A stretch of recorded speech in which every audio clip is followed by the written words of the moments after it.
Hey guys, Peachy here, and this is every Season 47 full-time driver that'll be competing in the Ally Better Together series. These are all full-timers. We'll reveal the part-timers at a later date, but for now, let's reveal every full-time driver that'll be running this season in the newly renamed Ally Better Together series. Before we start, in case you're wondering why do I sound a little different than normal, it's because I have a new microphone installed. So I'm trying that out here on this video and hope you guys like the improved quality of my voice. I will be using it in every race this season for commentary for season 47, so I thought I'd try out a new microphone here and see what works. So if you guys like the new voice, I appreciate if you drop a like on this video. So anyway, here are all the drivers in season 47. First, it's the one team for Team Trackhouse Racing. It is Rich Roy that'll be driving the 1 entry this season. Last season, he was in the 14, and Jamal Jackson was driving the 1. Despite Jamal winning the All-Star race last season, he was unable to secure victory, and so Trackhouse decided to go with a proven winner for the 1 team this season. Roy won last season's race at Pocono, and it got him to the round of 8 of the playoffs, but he wants more. He goes to a new team looking to get into the Championship 4 and try to win a title for Team Trackhouse in the number 1 machine. Priya McShane returns in the number 2 from last season for Team Penske. Last year it wasn't really such a good campaign for the number 2 of Priya McShane, as he ended up 20th in the regular season standings and was winless. But he's hoping that fortunes change this season and maybe could bring Penske another championship to have that number 2 team finish P1 in the standings. The 3 car will be driven by Clint Buchanan, one of the rookies competing in season 47. This was Isaiah Burnesh's ride last year, but now they're going to take a chance on a rookie in the legendary number 3 for the RCR team. Guess who's back in the number 4 this season? Zachary Fitzwater Sr. He announced last season was going to be the final one he was going to compete as a full-timer, but he decided to give it another go after making the Championship 4 and almost winning his first championship. He hopes that finally this is the season he becomes a champion in the PLABT series. He didn't want to give up the dream, so here he is again for another season. Zachary Fitzwater Sr. is already one of the early championship favorites heading into season 47. The 5 car for Hendrick Motorsports will be driven by another rookie, UZXL. Last season it was driven by Nathaniel O'Hare, and he, despite winning the season finale at Daytona, they decided to go with another rookie this season in UZXL. UZ's hoping to bring the Hendrick team more success and trying to bring them back into the Championship 4 in the PLABT series. The 6 will be driven this season by Mitchell Anderson, another rookie in season 47. This was James Richardson's ride last year, and despite winning the penultimate race at Phoenix, all the other races before that were mostly unsuccessful for the 6's campaign with a former champion. So they started to start anew and go with an unproven rookie in the 6 car in Mitchell Anderson. Richardson does have another ride, we'll get to that in a little bit, but RFK 6 have decided to go with a promising rookie in hopes of bringing them another championship for the RFK team. We'll reveal the driver of the 7 car in a little bit, but for the 8 car it'll be driven by Isaiah Bernash. As mentioned earlier, he was in the 3 last season with RCR and now moves to the 8 car. Cullen Francis drove the 8 last season and almost made the Championship 4, but decided to give Bernash another opportunity in the 8 car for the RCR crew. It was not a great season last year for Isaiah Bernash, but with many wins under his belt, he's hoping to make a comeback, and maybe this time he can finally win an elusive championship in the PLABT series. The 9 this season will be driven by Nathan Ormond, who was in the 24 last season with Hendrick, and he actually made the round of 8 and almost made the Championship 4 with a few wins under his belt. The last season, the 9 was driven by Liam Stewart, a rookie, but Liam did, however, have a win at the Bristol night race after the playoffs had begun. However, the 9 team decided to have a veteran return for their team in Nathan Ormond, a familiar face.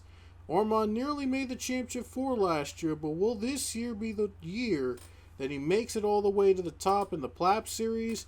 He has a familiar team he's working with, so maybe it could happen. The number 10 this season will be driven by a rookie in Haruken Kolwangu. I hope I got his name right. If I butchered the pronunciation, I do apologize. But last season, the 10 was driven by JP Lataro, and JP actually made it to the Championship 4 with this team.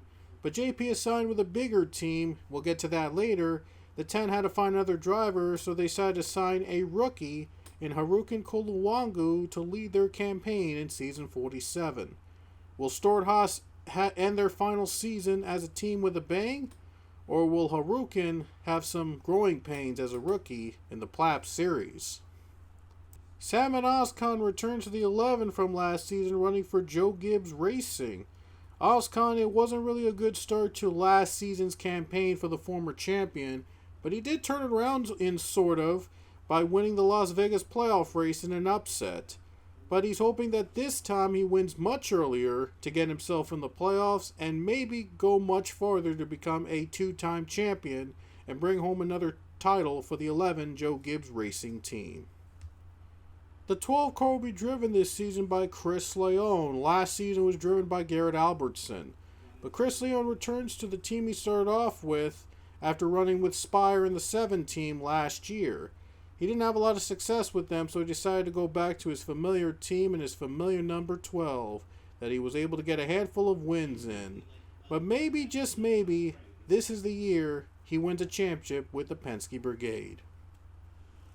The Rick Ware Racing 15 team, they're going with Edith Cardoza as their driver. Edith made a surprising run into the round of 8, and she won Sonoma to get into the playoffs. Now Edith makes her return, but moves from the 20 Joe Gibbs team to the 15 for Rick Ware Racing. Last season, the 15 was driven by Nilson Herrera, and despite a really good campaign and a consistent campaign, he was not able to secure a win for that 15 team.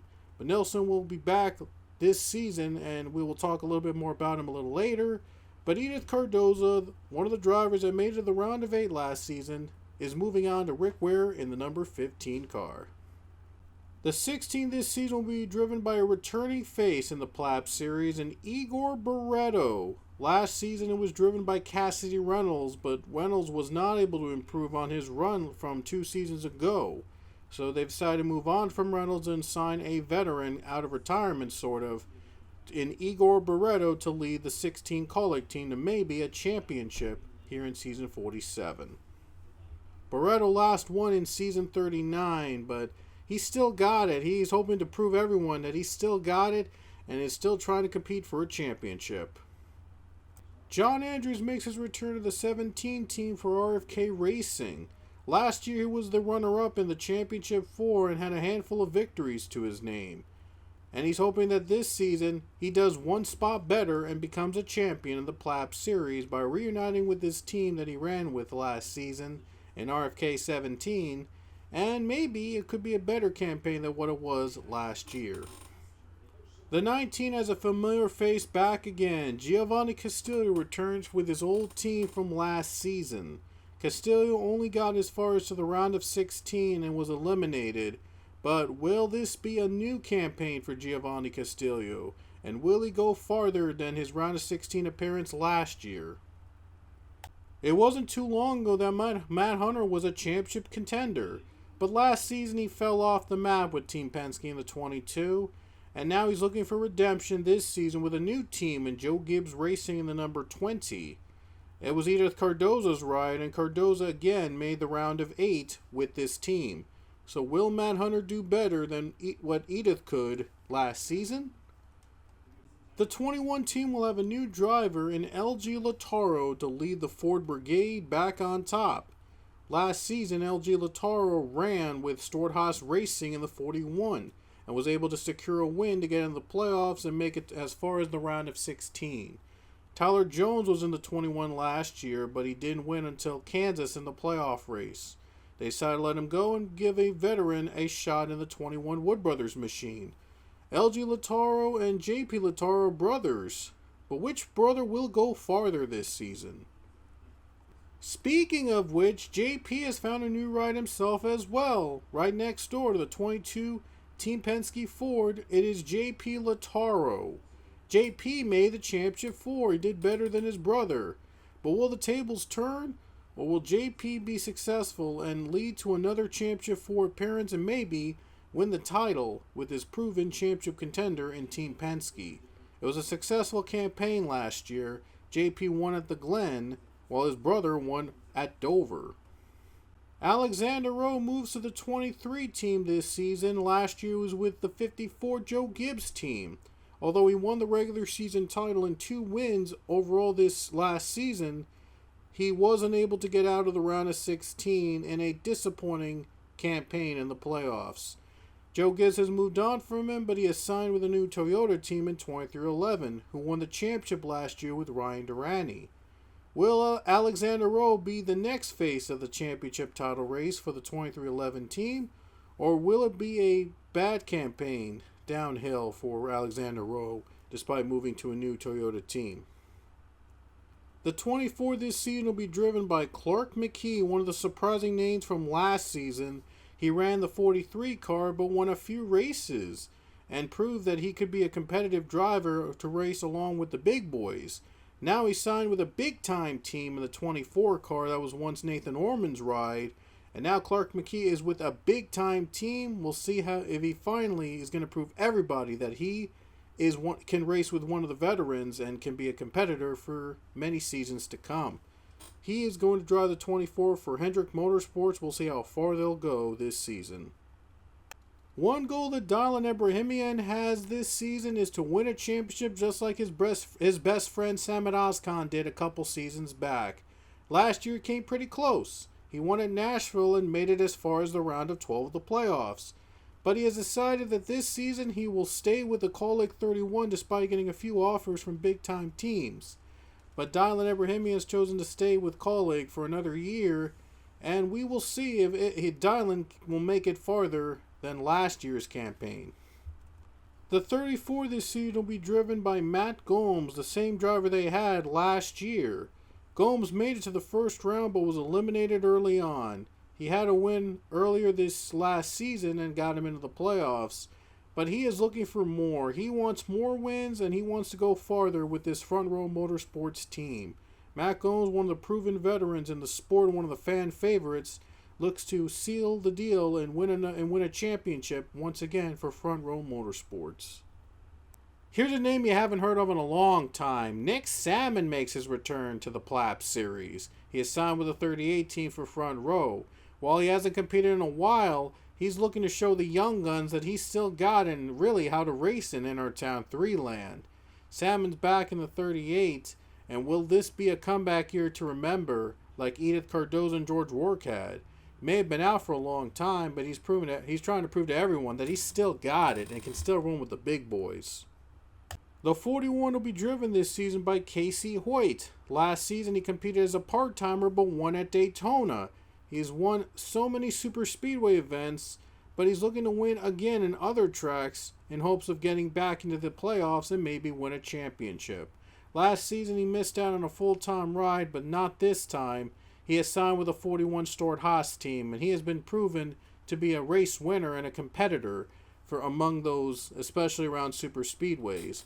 But if he wants to win the championship, he's going to have to be a little more versatile and win a couple more races under his belt and have more consistent finishes along the way and be among those the highest of the championship if he makes it that far.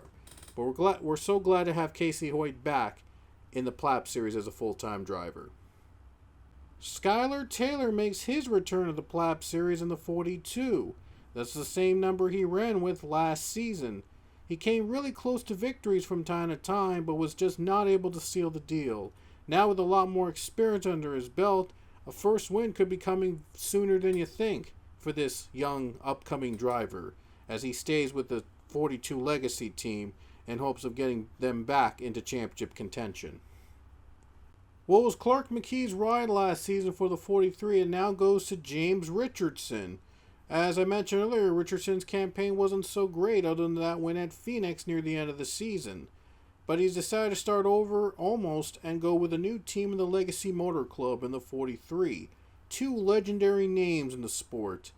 Will they be a powerhouse to compete for championships this season, or will it be the same old story for James Richardson as it was in season 46? And here he is, the defending series champion from last year, Ryan Durante in the 45. He looks to be among the very few to win championships in back-to-back years. Will that make him a legend? Most likely, definitely.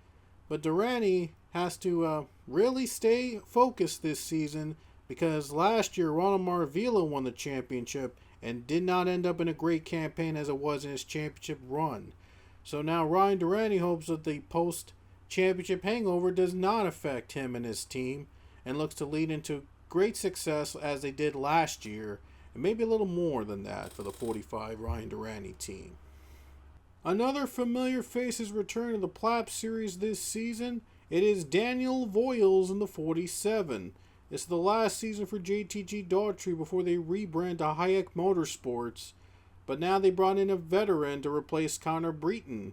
He's got big shoes to fill as Connor Breton is a former champion, but Daniel's proven to win from time to time, and he's hoping that with a new team and a new start, he could go even farther and win the championship.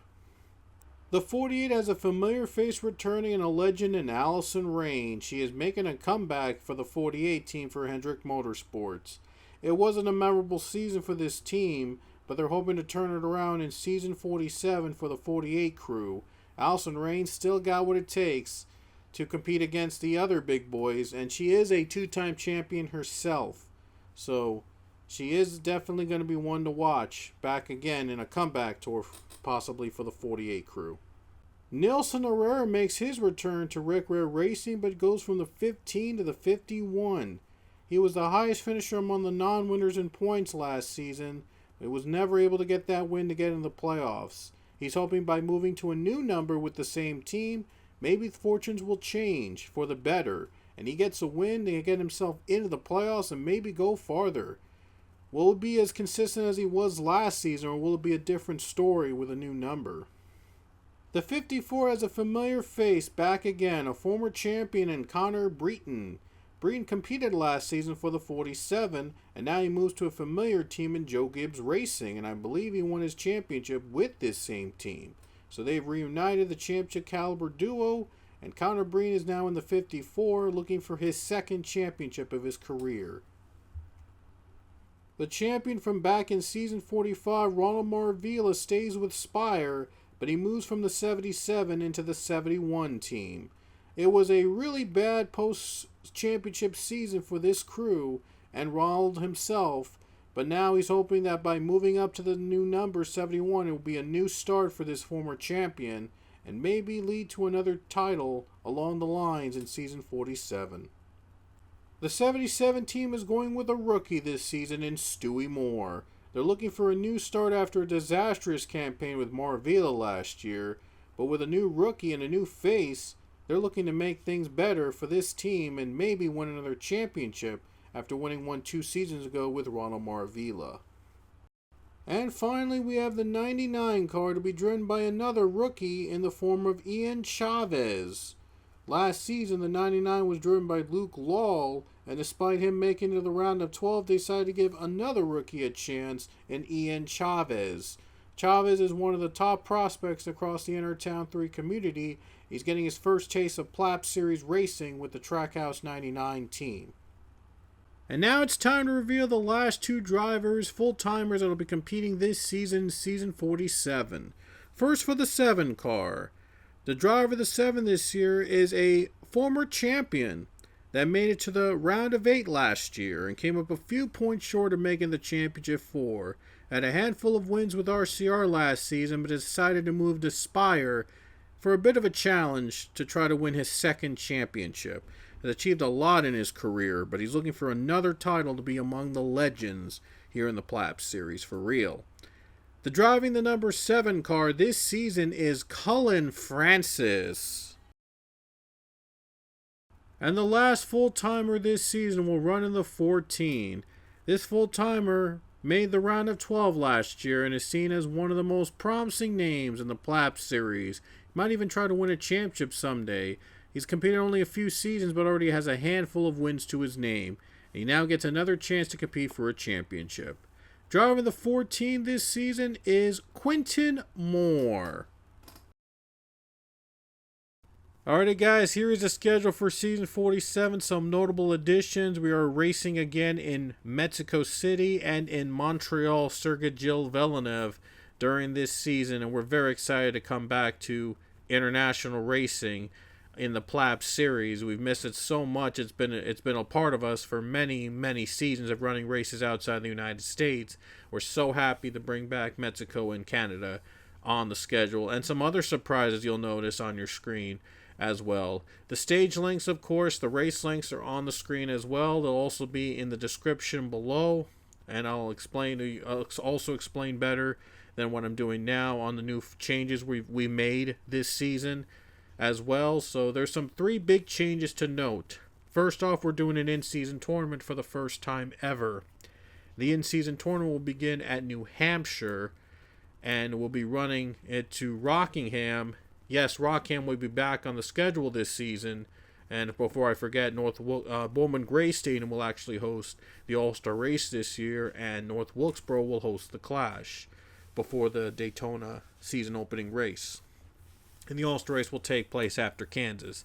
That's in Bowman Gray. And the Clash before Daytona, that's in North Wilkesboro, before I forget. Anyway, in-season tournament. 5 rounds. They start in New Hampshire, then go to Rockingham, Nashville, Pocono, and Indianapolis. Round 1, all 36 cars enter, and the lowest driver in points faces the highest driver in points up to where they are at New Hampshire. And it's head-to-head matchups, of course, and then from 36 we're down to 18 at Rockingham. Again, head-to-head matchups, but again, there'll be lowest driver in points against highest driver in points. You'll see some of the races on your screen right now. And round 3, we go to Nashville. There'll be 9 drivers left, and there's not going to be head-to-head matchups for the next 2 rounds. The highest 5 finishers of the 9 remaining drivers will go to Pocono, and of those 5 at Pocono, the 2 highest finishers will face off in the finals at Indianapolis. And of course, those competitors will be competing with everybody else in the in-season tournament events, so just a little incentive to get more consistent and to make the playoffs. Second, the playoff format is going to be a little different. We're still going to have 10 races and 16 drivers in the playoffs, but how to get in is a little different. We're only going to have 12 race winners, at least 12 race winners, I should say, that'll be making the playoffs. Those are the highest in points among the race winners. Those 12 will be in. If you have more than 1 win, you're locked into the playoffs regardless of where you are in points. So it's another incentive to win more than once in the regular season for you to lock in your playoff spot. So again, it goes to race wins first, and then it goes to drivers highest in points with at least 1 win. And that'll make up 12 drivers of the 16. That'll make the playoffs. And then after that, we have the 3 highest drivers in points among non-winners. Those drivers will also be in the playoffs. It awards consistency, even if they do not have a win to their name.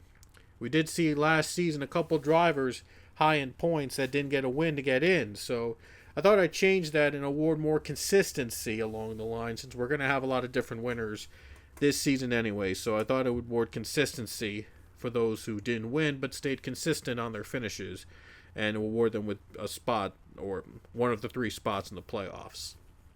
That's 15 to 16 I set up. The last one goes to the driver who finished the highest in the in-season tournament that didn't otherwise qualify for the playoffs, either by a race win, having more than 1 win, or being high enough in points to qualify among winners and non-winners. But the in-season tournament, the highest finisher will get in if they don't qualify through any of those means. So again, it'll be first going to the in-season tournament champion, then it goes to the runner-up, then it goes to the highest finisher from the previous round, and then it goes to the highest finisher from round 3. But if all else fails, the last spot goes to the driver highest in points that has not already qualified, whether they have a win or not. So it only goes up to the tiebreakers only go up to round 3 of how far they go to round 3 in terms of the tiebreakers in the in-season tournament. Again, all this will be explained in the description below if you're not getting what I'm saying right now, but just want to get it out of the way. Anyway, whatever you need to know is all going to be in the description below. And last but not least, I will be changing up the race formats for the playoff races. 9 of 10 race weekends will be split into 2 races in each of them. One race will have the consolation race with the drivers that were eliminated from the playoffs and the drivers that did make the playoffs. So they'll compete against each other for bragging rights and at least to win once this season before all the changes happen. A lot of changes happen between drivers and teams next year, just for a little bragging rights, just for fun, to allow them to still compete for wins and not get in the way of playoff drivers that are trying to win a championship. So 9 of 10 race weekends in the playoffs. We'll have a consolation race, and then that'll be followed by the race with playoff drivers only. This will make things a lot easier for those drivers to lock in their spots into the next round with a race win, and makes things more competitive. Only the best of the best compete to battle for the championship. I want to try this out for this season, see if it works, and if it does work, we'll keep it in next season and beyond. So I hope you guys will love the format. I'm trying something different here for this season. And again, I'll explain everything in the description below if you didn't get any of that. It's going to be a little confusing, I know, but didn't get any of that, I'll explain it all in the description. But anyway, those are the changes, the notable changes I made to the schedule this season. And I will reveal the part-timers, though, later. It might not be in a video, maybe in a community post, but I will reveal the part-timers in some form later. But I want to get this out of the way just to clear up a couple things for this season and to show off a little bit of what's new heading into the new season of the newly renamed PLABT series. Hope you guys enjoy the series, and this is Pichu London, and I'll see you guys later.